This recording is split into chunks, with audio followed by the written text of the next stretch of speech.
Chapter 28. Hazel. Finally, Siren cried. It was much longer than 2 minutes.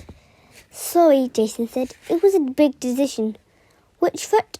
Hazel tried to clear her mind and imagine the scene through Siren's eyes, but he decided what he couldn't expect.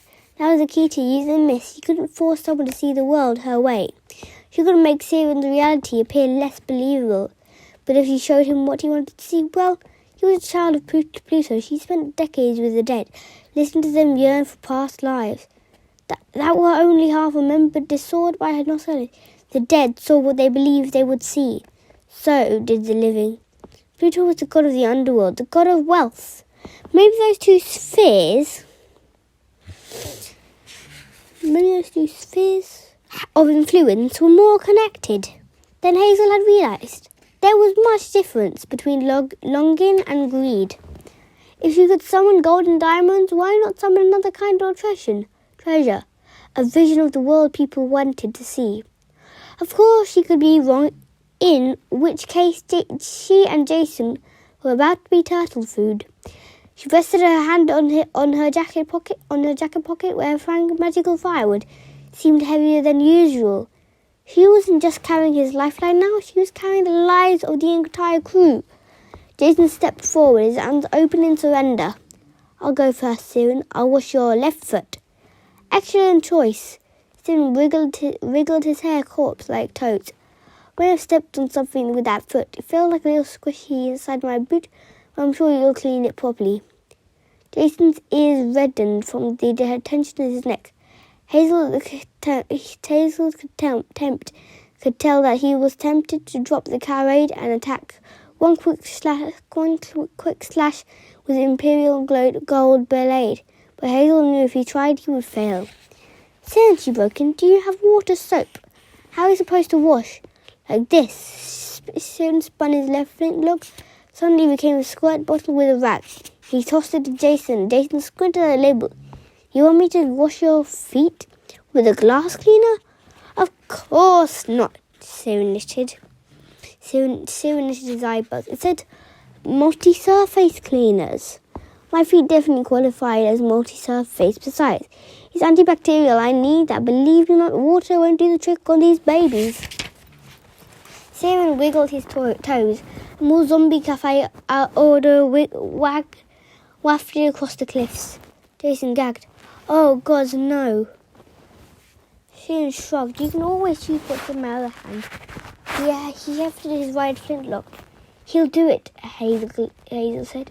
Jason glared at her, but Hazel won the staring contest. Fine, he muttered. Excellent. Now, Hazel opened the nearest chunk of limestone. That was the right size for a footstool. He faced the water and planted his foot. So he looked like some explorer who just claimed a new country.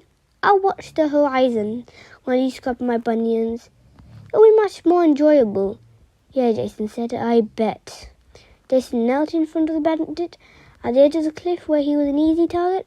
One kicked and he toppled over. Hazel concentrated. She imagined she was Siren, the Lord of Bandits. She was looking down at a pathetic blonde-haired kid who was just another defeated demigods about to become his victim.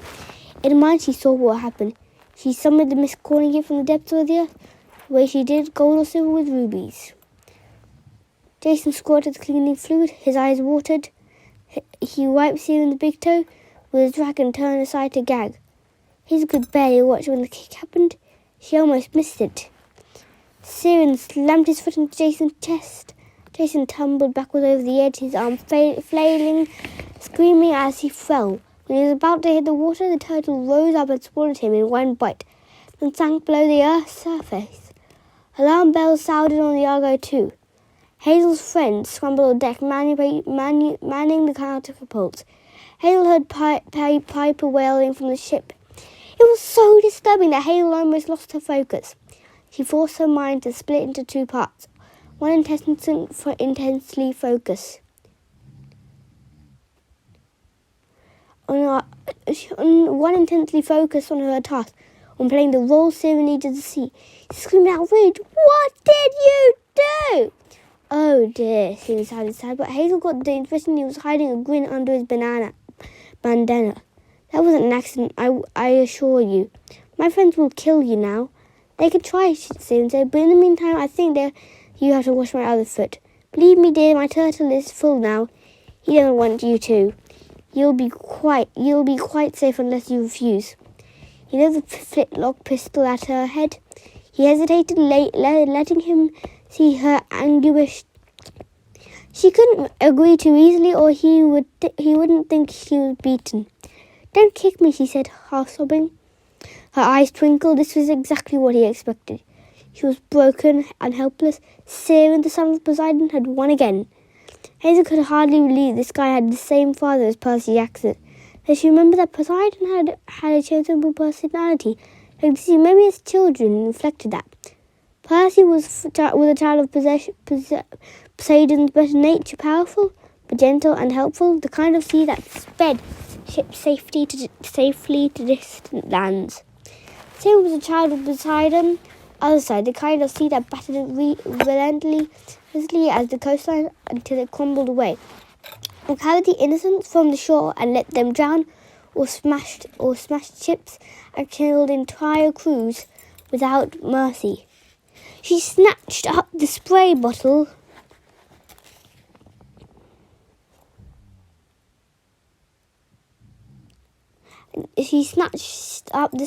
Jason had dropped.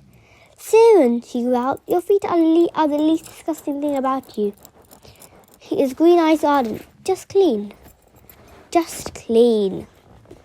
She knelt, trying to ignore the smell. He shuffled to one side, forcing Saren to adjust his stance, but she imagined that the sea was still at her back. She held that vision in her mind as she shuffled sideways again. Just get on with it, Saren said. Hazel suppressed a smile. She managed to turn onto Saren's 180 degrees. But he still saw the water in front of him, the rolling countryside at his back. She started to clean. Hazel had done plenty of ugly work before. She cleaned the unicorn stables at Camp Jupiter. She'd filled and dug latrinesses for Legion. This is nothing, he told herself, but it was hard not to regret when she looked at Saren's toes. When the kick came, she flew backwards, but she didn't go far. She landed on her butt in the grass a few yards away. Saren stared at her butt. Suddenly the world shifted. The illusion melted. He was soon totally confused. The seaward as it was at his back. He'd only succeeded in kicking Hazel away from the ledge. He lowered his flintlock. How? Stand and deliver, Hazel told him. Jason swooped out of the sky right over her head and body slammed the bandit over the cliff. Saren screamed as he fell, firing his flintlock wildly, but for once hitting nothing. Hazel got to her feet. She reached the cliff's edge in time to see the turtle lunge and snap Saren's out of the air. Jason grinned. Hazel, that was amazing, seriously. Hazel? Hey, Hazel. Hazel collapsed to her knees, suddenly dizzy. Distantly, she could hear Jason's voice. Distantly, she could hear her friends cheering from the motion. His outline blurry, his voice is nothing but static. Blurry, but his voice is nothing but static. Frost crept across the rocks and grass around her. The mound of riches she'd summoned sank back into the earth. The mist twirled. What have I done? She thought in panic. Something went wrong. No! Hazel said a deep voice behind her. Hazel said a deep voice behind her. You have done well. She'd only heard the voice that once before, but she had to have played it in her mind 1,000 times. She turned and found herself looking up at her father. He was dressed in Roman style, his hair dark, clothes cropped, his pale, angular face clean shaven, his tunic and toga were of black wool, embroidered with threads of gold. The faces of tormented souls shifted in the fabric.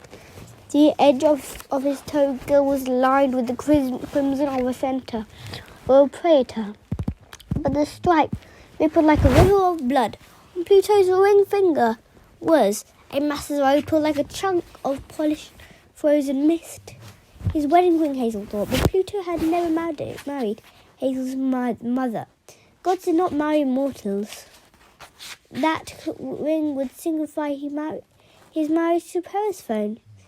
The thought made Hazel so angry she shook off her dizziness and stood. "What do you want?" she demanded. He hoped the tune wouldn't hurt him. Jab him from all across the pain he'd caused her. But a faint smile played across his mouth. "My daughter," he said, "I am impressed. You have grown strong." "No thanks to you," she wanted to say, but she didn't want to take any pleasure in his compliment. But her eyes still prickled. "I thought you major god were incompetent," she managed. "You're Greek and Roman personalities fighting against one another." "We are," Pluto agreed. "But if you invoked me so strongly that you allowed me to appear, if only for a moment, I didn't invoke you." But even as she said it, she knew it wasn't true. For the first time, she'd embraced her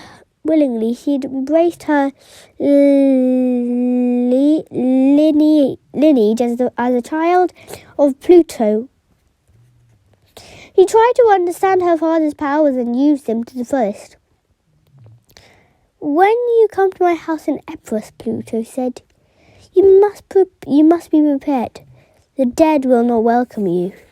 And the sorceress pacify, Hazel said. Then she realized that must be the woman's name. She was not fooled as easily as Siren. Pluto's eyes glittered like the volcanic stone. "You succeeded in your first test, but Paris Faye intends to rebuild her domain, which endangers all demigods unless you stop her at the house of Hades." His form flickered for a moment. He was bearded. He was bearded in Greek robes with a golden laurel wreath in his hand. Around his feet, skeletal hands broke through the earth. The god gritted his teeth and scowled. His Roman form stabilized. The skeletal hands dissolved back into the earth. "We do not have much time. You look like a man who'd just been violently ill. Know that the doors of death are at the lowest level of necromanation. You must make Paris Faye see what she wants to see. You are right. That is the secret to all magic."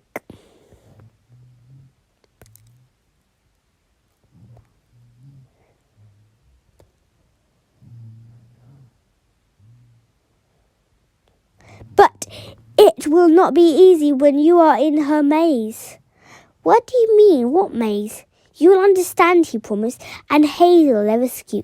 You will not believe me, but I am proud of your strength. Sometimes the only way I can care for my child is to keep my distance." Hazel bit back an insult.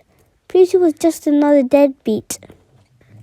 Godly Dad making weak excuses, but her heart pounded as she played his words.